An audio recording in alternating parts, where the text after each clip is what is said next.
I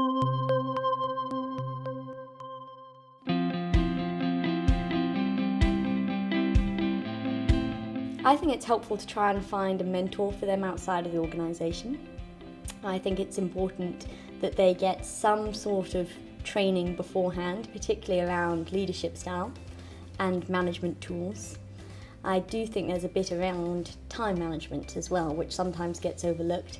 And I think probably the last area is around making sure you really ring fence and save the time that they have dedicated to medical management.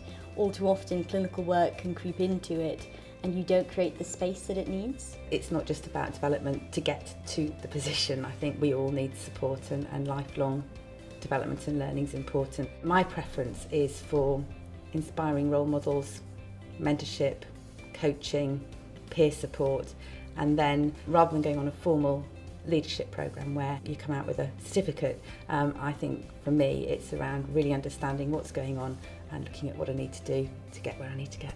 I think they need support to ensure they've got the necessary knowledge and skills around basic competences linked to management.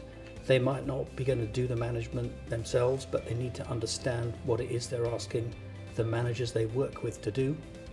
They need continuing development around their leadership. Access to leadership development is the most important, but it needs to be flexible and it needs to fit around people's careers. You know, the days of going on a week-long course in leadership or management have gone.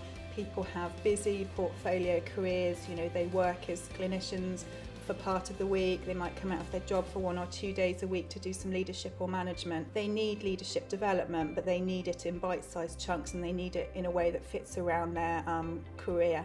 And I would say, for me, one of the really important parts of leadership development that should be available to people is mentoring and coaching. It's important you identify when you accept a role what your development needs are and what your support needs are. I was fortunate to have a mentor, which is absolutely brilliant. I've had a coach, which I think was also extremely useful. Having somebody who was neutral to problems, but you could sound ideas off and they could perhaps give you a steer about some of the emotional things that you go through. So that sort of coaching role was very, very important. And there's a huge amount of training out there. The FMLM offer some brilliant opportunities and will give advice on what you need. Preparing for the job with the right recruitment company can also help you get some idea of what you're going to need when you step into these roles. Some of them are naturals at it, and some of them aren't naturals at it. And just a little bit of focus on that helps a lot. I was really lucky. I mean, I left medical school and I joined the Navy. I spent 14 years in the Navy, where leadership is just part of the job. And you're taught it on the job, you go on various courses, it's just part of your career structure as well as your clinical thing. So I was very fortunate in being exposed to that and really enjoying it.